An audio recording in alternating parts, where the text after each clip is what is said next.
Hello students, my name is Dr. Yogna. I am teaching economics from last 20 years in different schools, colleges and universities. I have taught class 9, 10th, 11th, 12th, CBSE and ICSE, and I have also taught BBA, MBA and MA economics students in different universities. Today I will teach you the chapter budget, components of budget. I have already uploaded many topics of macroeconomics in my YouTube channel. So today I will teach you components of budget, that is known as capital expenditure and revenue expenditure. First I will tell you what is capital expenditure. Topic is macroeconomics, or in macroeconomics I am teaching you budget, or in budget I will tell you budget. In budget I will tell you what capital expenditure. So student, capital expenditure किसे कहते हैं? What is capital expenditure? So जब हम capital expenditure की बात करते हैं तो कैपिटल एक्सपेंडिचर उसे कहते हैं कि मतलब जब सरकार खर्चा करती है, व्हेन गवर्नमेंट डू एक्सपेंडिचर, और जिसके कारण कैपिटल एक्सपेंडिचर कारण क्या होता है, एसेट सरकार का बढ़ जाता है और लायबिलिटी क्या हो जाती है, कम हो जाती है. गवर्नमेंट का जो एसेट्स है वो बढ़ जाएगा और लायबिलिटी क्या हो जाएगी, कम हो जाएगी. तो please write down, they are the estimated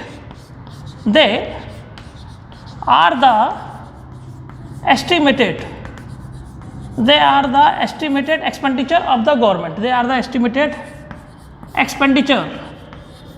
They are the expenditure of the government.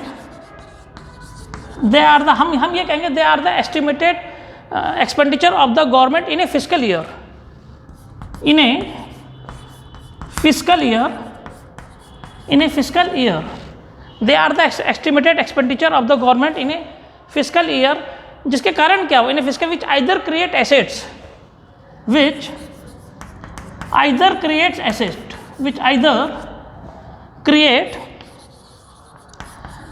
create assets nor reduce liability of the government. जिसमें क्या होगा, सरकार का एसेट्स बढ़ेगा और लायबिलिटी क्या होगी, कम होगी. और which either create assets और causes a reduction in the liability of the, और causes a reduction in the liability of the government. Reduction in the liability of the government. In the liability of the government. मतलब कहने का मतलब यह है कि capital expenditure वो expenditure होगा जिसके कारण they are the estimated expenditure of the government in a fiscal year which either create assets or causes a reduction in the liability of the government. Mean जिसमें एसेट बढ़ेगा और liability जो होगी वो क्या होगी, कम होगी. अब सवाल ये उठता है कि सरकार पैसा खर्च कर रही है जिसके कारण एसेट्स बढ़ रहा है और लायबिलिटी कम हो रही है. ऐसे कौन कौन से कारण हैं, ऐसे कौन कौन से एग्जाम्पल हैं, तो which I am telling you the example now students.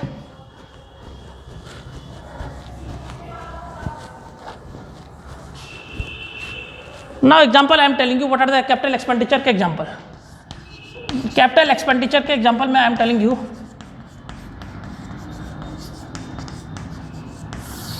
तो कैपिटल एक्सपेंडिचर का पहला सबसे पहला एग्जाम्पल है expenditure on land and building.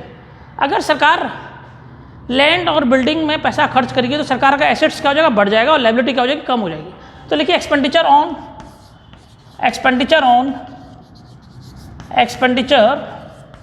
On land and building. On land and building, पहला पॉइंट. सेकेंड पॉइंट, सरकार कहाँ पैसा खर्च, expenditure on machinery and equipment. We can say expenditure on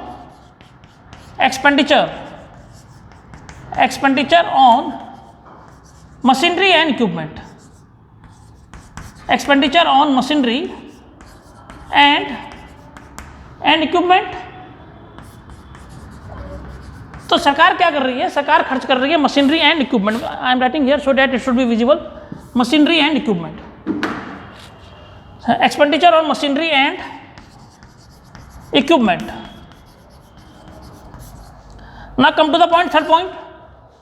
सरकार कहाँ, परचेज ऑफ शेयर्स. सरकार शेयर खरीद रही है, तो शेयर खरीदी तो ठीक है, purchase of share, purchase of shares और बहुत सारे एग्जाम्पल इसमें हो सकते हैं। और लोन बाय द, हम ये कहें loan by the central government to the state government और state corporation. Loan by the, हम एक और एग्जाम्पल देख सकते हैं, लोन बाय द, लोन दे रही है सरकार, loan by the central government, loan by the central government to state government, to state government. सरकार क्या करेगी, central government to state government और स्टेट कॉर्पोरेशन, और स्टेट कॉर्पोरेशन और स्टेट, और हम यहाँ पे लिख दें ताकि बच्चों को समझ, और state corporation.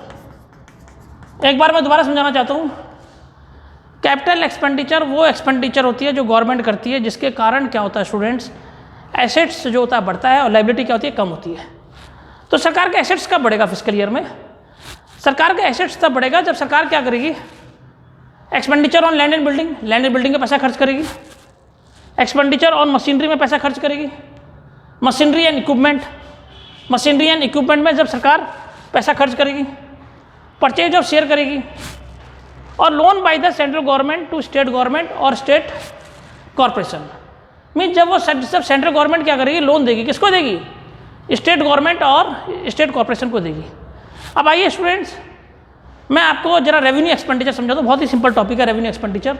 So it should B 2 marks के क्वेश्चन आते हैं, ये हमेशा मैंने देखा है सीबीएसई और आईसीएसई में, और हायर लेवल के लिए भी बड़ा इंपॉर्टेंट है जो कॉम्पिटिटिव एग्जाम की तैयारी कर रहे हैं। So now come to the point, what is revenue expenditure. Now I am telling you revenue expenditure. तो रेवेन्यू एक्सपेंडिचर किसे कहते हैं, what is revenue expenditure. So जब हम रेवेन्यू एक्सपेंडिचर की बात करते हैं तो रेवेन्यू एक्सपेंडिचर मीन्स सरकार पैसा तो खर्च करती है फिस्कल ईयर में, बट सरकार का ना एसेट्स कम होता है ना लायबिलिटी कम होती है। वो खर्चा गवर्नमेंट का जिसमें ना एसेट्स कम होता है ना लायबिलिटी कम होती है, उसको क्या बोलते हैं, उसको रेवेन्यू एक्सपेंडिचर बोलते हैं। अब नाउ कैसे लिखेंगे students, please write down, it is the estimated, it is the estimated, it is the estimated, मतलब हम ये कहें it is the estimated expenditure of the government, it is the estimated expenditure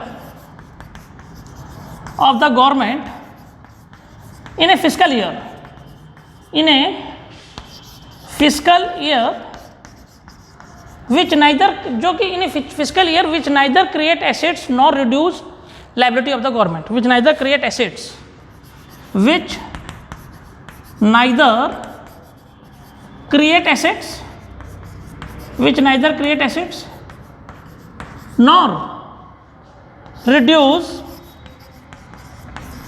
liability of the government, not reduce liability of the government. तो जिसमें सरकार का ना assets कम होता है ना लायबिलिटी कम होती है, उसको हम क्या बोलते हैं, उसको हम बोलते हैं स्टूडेंट्स रेवेन्यू एक्सपेंडिचर बोलते हैं। अब ऐसा कौन सा ऐसा एग्जाम्पल है जिसके कारण हम कहें कि रेवेन्यू एक्सपेंडिचर, मैं 3-4 एग्जाम्पल से आपको समझाऊंगा ताकि it should be clear what are the examples of revenue expenditure. Now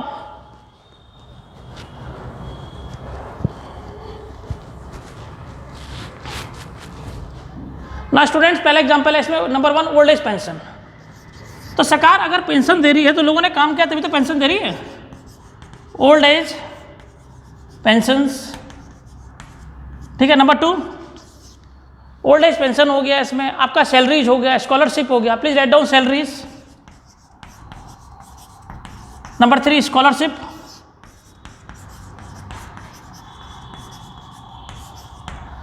salary हो गया, स्कॉलरशिप हो गया। और हम बात करें इंटरेस्ट पेमेंट, इंटरेस्ट पेमेंट हो गया, इंटरेस्ट पेमेंट। और अगर हम बात करें पांचवा पॉइंट बात करें, इंटरेस्ट पेमेंट हो गया, एक्सपेंडिचर ऑन सब्सिडी और expenditure on defence, expenditure on subsidy, expenditure on subsidy, expenditure on subsidy और एक्सपेंडिचर ऑन डिफेंस, और एक्सपेंडिचर ऑन डिफेंस। सो आपने देखा कि मैंने आज आपको बहुत ही इंपॉर्टेंट क्वेश्चन 2 मार्क्स का बच्चों को रेवेन्यू एक्सपेंडिचर और कैपिटल एक्सपेंडिचर समझाया, और मैंने ये कहा कि रेवेन्यू एक्सपेंडिचर उसे बोलते हैं जिसमें ना सरकार का एसेट्स कम होता है ना लायबिलिटी कम होती है। मैंने एग्जांपल बच्चों को बता दिए, इसमें कौन कौन से एग्जांपल है, ओल्ड एज पेंशन, ये ओल्ड एज पेंशन हो गया, सैलरीज हो गया, स्कॉलरशिप हो गया।